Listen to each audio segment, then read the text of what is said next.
1952 से लेकर 2024 तक सुप्रीम कोर्ट के वो फैसले जिसके बाद भारतीय लोकतंत्र की नींव हुई और भी मजबूत। देश में लोकसभा चुनाव जारी है। पहले दौर का मतदान 19 अप्रैल को हो चुका है। अभी 6 चरण का मतदान बाकी है। इस बीच सुप्रीम कोर्ट ने गुरुवार को 100% ईवीएम वीवीपीएटी सत्यापन की याचिका पर फैसला सुरक्षित रखा। इसके साथ ही शीर्ष अदालत ने ईवीएम में अपना विश्वास दोहराया। ये 72 साल पुराने अदालती हस्तक्षेपों की लंबी सूची में एक नया फैसला है।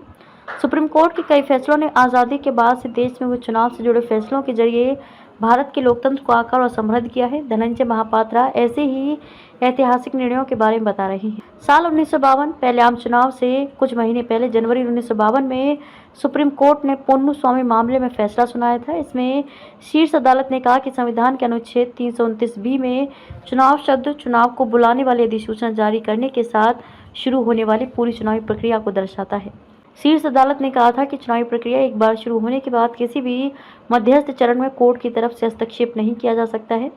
परिणाम स्वरूप एक पीड़ित उम्मीदवार परिणामों की घोषणा के बाद केवल चुनाव याचिका के माध्यम से चुनाव विसंगतियों को चुनौती दे सकता है। साल 1971, उस समय 1969 में कांग्रेस विभाजित हो गई थी।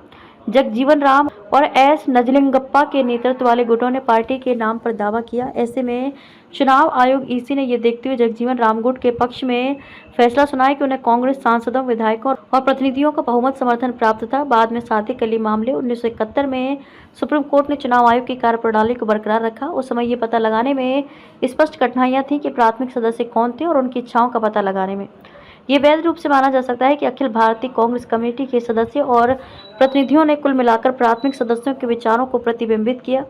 चुनाव आयोग ने हाल ही में शिवसेना और एनसीपी में हुए विभाजन पर उसी आधार पर फैसला सुनाया जिस आधार पर उसने 1969 के कांग्रेस मामले में दिया था। साल 1975 12 जून 1975 को इलाहाबाद हाई कोर्ट ने प्रधानमंत्री इंदिरा गांधी का रायबरेली से चुनाव रद्द कर दिया। इसके बाद आपातकाल की घोषणा हो गई। सुप्रीम कोर्ट में पीएम के अपील के लंबित रहने के दौरान संसद ने चुनाव कानून संशोधन अधिनियम 1975 पारित किया। इससे लोक प्रतिनिधित्व आरपी अधिनियम के कई प्रावधानों को बदल दिया गया। संसद ने 39वां संवैधानिक संशोधन अधिनियम भी बनाया जिसमें अदालतों को पीएम और स्पीकर के चुनावों की जांच करने से रोक दिया गया।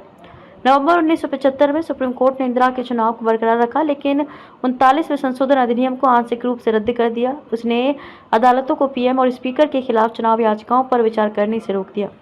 सुप्रीम कोर्ट की संविधान पीठ ने सर्वसम्मति से फैसला सुनाया कि सीईसी और ईसी का चयन 3 सदस्यीय पैनल द्वारा किया जाएगा। इसमें पीएम, विपक्ष के नेता और सीजेआई शामिल होंगे। बाद में वर्ष में सरकार ने सीईसी, ईसी की नियुक्ति पर एक अधिनियम पारित किया। इसमें सीजेआई के स्थान पर केंद्रीय कैबिनेट मंत्री को नियुक्त किया गया। 12 जनवरी 2024 को सुप्रीम कोर्ट ने नए कानून पर रोक लगाने से इनकार कर दिया। कोर्ट ने मार्च में 2 ईसी के चयन में हस्तक्षेप करने से इनकार कर दिया। हालांकि उसने नियुक्तियां करने में की गई जल्दबाजी के लिए सरकार को फटकार लगाई थी।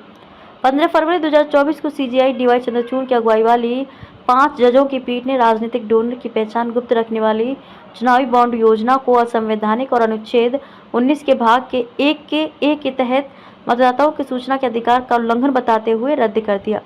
चुनावी फंडिंग के एक तरीके के रूप में चुनावी बॉन्ड 2017 में पेश किए गए थे। भारतीय स्टेट बैंक के फैसले और अदालत के बाद के सख्त निर्देशों के कारण इलेक्टोरल बॉन्ड डेटा सार्वजनिक डोमेन में आ गया। कृपया हमारे चैनल को लाइक, सब्सक्राइब, कमेंट और शेयर करना ना भूलें ताकि आने वाली खबरें सबसे पहले आप तक पहुंचें। धन्यवाद।